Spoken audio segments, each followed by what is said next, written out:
channel. So by now I've had this car for like 6 months and I just hit 4,000 miles last night, so I figured it's time to go over, do like a top things I hate about this car, and let's get right into it. All right, so first things first, this is kind of annoying. So first off, with the 2023, the climate menu is actually all digital. There's no buttons down here, so as you can see, you got like the defrost buttons, but otherwise if I want to do anything, I have to hit this climate menu. This bar is pretty much always here, and then I just hit climate menu and then I can make changes. That part I kind of adapted to. I don't even mind it anymore, but what's really annoying is every time I start the vehicle, the AC is on. I mean, it holds the temperature, so like if I shut the car at 70, start up the next day at 70 degrees, it'll be at 70. If I put it at low, it'll be at low, but it's always on. Like, you know, the fan level's at 1. It's never off. Like, you know, sometimes, you know, I drive with the windows open, so I'll leave it off.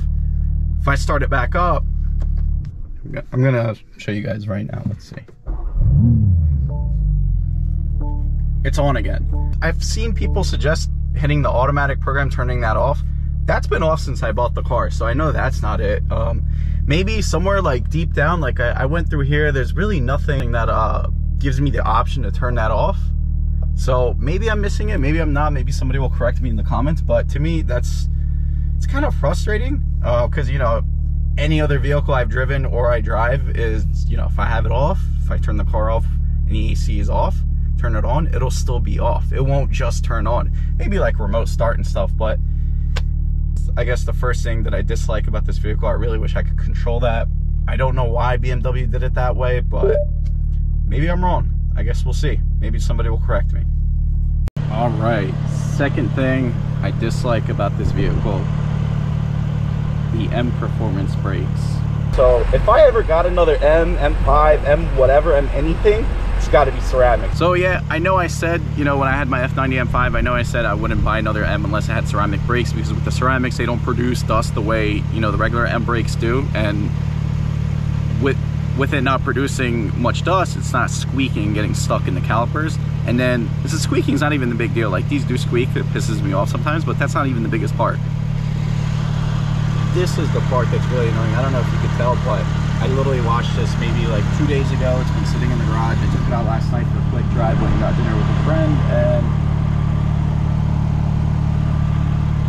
it's disgusting, man. I don't know why the M brakes do this. You know, like I guess if I'm keeping the car for a while, I'll probably end up switching out the pads for like ceramic pads, and here it helps a little bit, but I don't know, man. Yeah, I know I said I wouldn't get another car, another M, unless it's ceramic, but unfortunately with this one, I didn't really place the order. It was on its way to a dealership, and then, you know, I kind of got a hold of it, put a deposit and whatnot, and I purchased this vehicle. So they were really hard to find. They were going for like 15, 20 over, so couldn't really be picky. I kind of was like, all right, I'll have to settle without ceramics. Plus ceramics are like an $8,000 to $9,000 option, I think. So, but still, man, what? Like, look at this.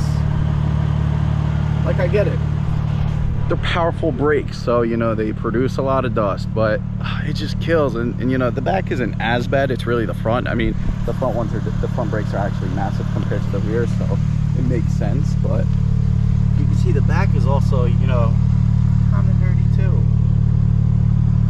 Fortunately, I mean, it was worse when I had like the black wheels on the M5. This car comes with like the gray wheels because it's a limited edition, so it's a little bit better than, you know, if it was black.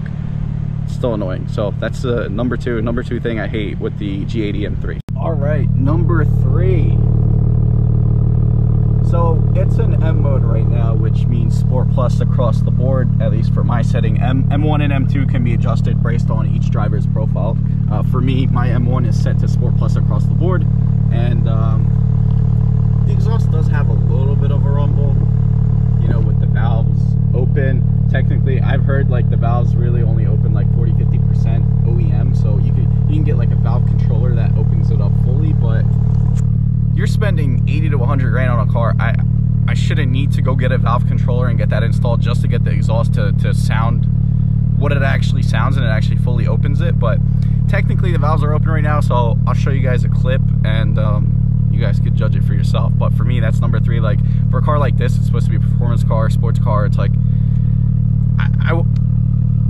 I don't know, you know, it's supposed to sound a lot sportier. I know a lot of other cars come super loud from the factory, and, you know, obviously you can get an exhaust and whatnot, but why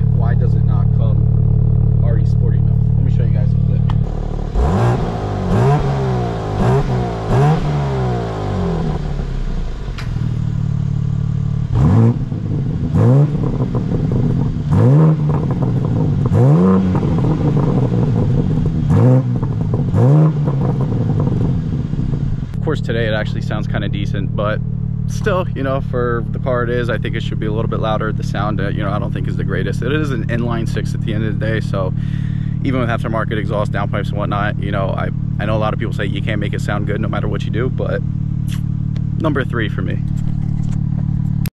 So I'm not going to include this in, you know, number 4 or whatever, but, you know, I'll just go ahead and throw it in there.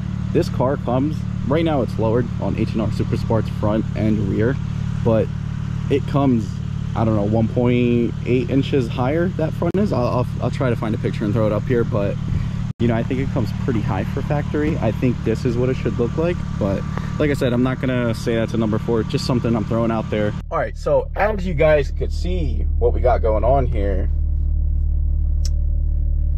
I'm charging my phone with a cable. Face ID, I don't need that. It's cool because there's a USB-C slot right in here. Here it's just a regular USB-A. My point is, number 4 for me would be this wireless charger. I believe it's an option. You can choose to add a wireless charger or not add it. Honestly, if I had the option, I probably wouldn't even add it. I don't even know how much it costs, I forget, but for me, it kind of comes with like this car. It's a limited edition, so it's spec'd out the way it is, and you can't really adjust that. So it comes with the wireless charger, but to me, it's pretty useless. Like, I've been on drives. To give you an example, I was on a drive from Jersey to New York the other day, and my phone was sitting down here. It was in the wireless charger. I think I had Google Maps for some parts of it, and like I was at 40% pretty much the whole day. Like, it really wasn't changed. I get it, Google Maps kills your battery, fine. Even when I'm not using Google Maps, it really doesn't charge that well. I've heard there's bugs between iDrive 8 and the wireless charging. So like when you got CarPlay going and it's wireless charging, the phone gets really hot. So to avoid all that, I just plug my charger in, and you know, I'm at 58%. Versus if I just had it here, I probably would still be at 20%. So I don't know, like other vehicles, I feel like the wireless chargers really do charge it up pretty quick. It actually charges the phone at a good, you know, speed. I don't know what amp and voltage and all that stuff is in this wireless charger. Maybe perhaps it's just really weak, but if it's really weak, why even have it? Like, just to say you have a wireless charger. So that's really frustrating. While I'm on that, I'll include it as a number 4 with the wireless charger instead of making a separate thing. But so if I'm using my phone as a key, or even if I use the carbon fiber M card, this is all NFC here. So, you know, like when you do Apple Pay with your phone and stuff, that's NFC. So this is NFC. So that's cool, like that I can put my phone here or the card and it'll start the car. This is like the key holder, they call it. But what's really annoying is like when I have my phone in there, Apple Wallet just consistently comes up. Like, I'll reach for my phone, oh, you know, choose a card. No, I don't want to choose a card. I'm not trying to pay for anything. And then I get out of the Apple Wallet, you know, go back to, you know, what I was going to do with the phone. But just, I don't know. Not a major thing, but it's just kind of annoying. So that's my number 4. Those are like the top things that I do hate about the car. I mean, not enough for me to get rid of it. Like, there's a lot of other things obviously that I really like these aren't really major things, but you know, just a few couple small minor things that kind of are annoying. They get annoying. It's annoying day to day.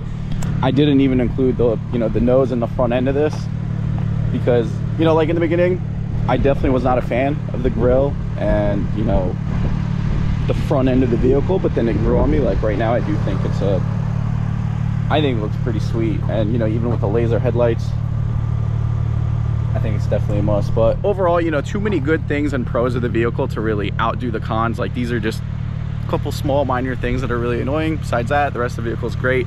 You know, maybe I'll do another video of like top things that I love about the car, maybe like top 5 things, even though it's a pretty sweet car. So hope you guys enjoyed that, and I'll catch you guys next time.